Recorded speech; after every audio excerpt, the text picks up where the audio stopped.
How safe is it when the radar screen turns off, George? I think you're right. I would argue that it probably isn't that safe, but I would expect the FAA and the CEO of United to say it is safe because that's what they always say. But I'd find it very concerning. So, I mean, what happens then? I mean, first of all, what happens? Does the FAA have to stop people flying out of Newark? Because if we think that all airline travel is dangerous, that is horrendous for the U.S. economy. So isn't it the right move for officials to say, no, it's just this one airport and stop people from flying in and out of that one? I mean, I think one, there's just no way we're going to be able to stop people coming in and out of Newark.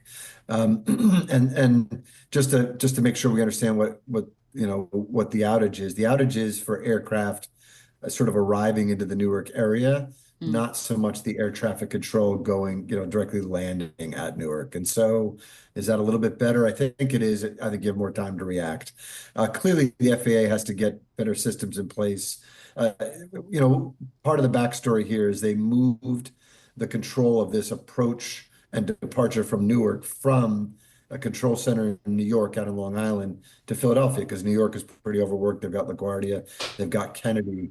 They tried to put in systems that would essentially remote in to the New York Center to get the controllers all the information they needed.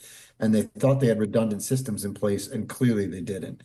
So they have to redouble their efforts in making sure they've absolutely got a fail-safe line that gets them the data they need from that New York center.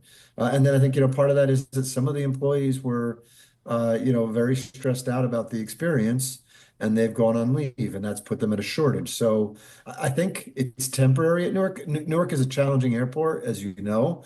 In the summer, when we start to get thunderstorms, we can always have backups at Newark, even under normal circumstances. But if the FAA wants to push through and control this out of Philadelphia, which seems to be the right move given the amount of workload in New York, they're going to have to redouble their efforts on this backup, this backup, system to make sure that there's always information, and they're going to have to get the controllers working there in Philadelphia again.